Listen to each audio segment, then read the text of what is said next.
Good morning guys! Welcome back to my channel. This is Rebecca Sisi, ang inyong lingkod.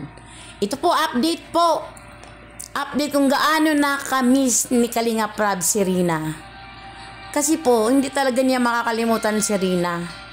Kasi si Rina naman lang talaga ang nag-viral niyang beneficiary sa lahat.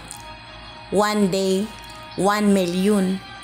Ganyan talaga nila kamahal si Rina. At sila po, matalagan na nilang samahan kung paano nila ginagamot si Rina. Kaya pala memorable sa akin yung 2021. Tuwing nagpapatugtog ako mga music. Kasi po, ang 2021, yun naman talaga ang unang-una nga na-scout si Rina. Kung hindi ako nagkakamali, guys. Diyan nagsimula po. Pero pinaka nag-boom talaga ako kay Rina. Nakakamiss na nga si Rina, no? Rina, shoutout sa'yo kung nanonood ka. Namimiss na kita. Ni Kuya Rab mo. Grabe, namimiss ko na si Rina. Alam naman namin, Kalinga Prab, kung gaano niyo kamahal si Rina. Beneficiary. One day, 1 million si Rina. No? One day, 1 million.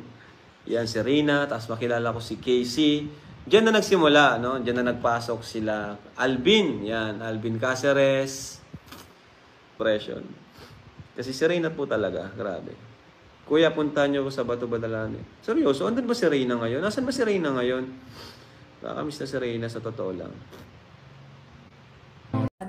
O diba guys, miss na talaga ni Kalinga Prab si Rina. Okay guys, hanggang dito na lang guys ang aking video. Thank you for watching and don't forget to subscribe my channel and follow my page. Bye bye guys! To God be the glory.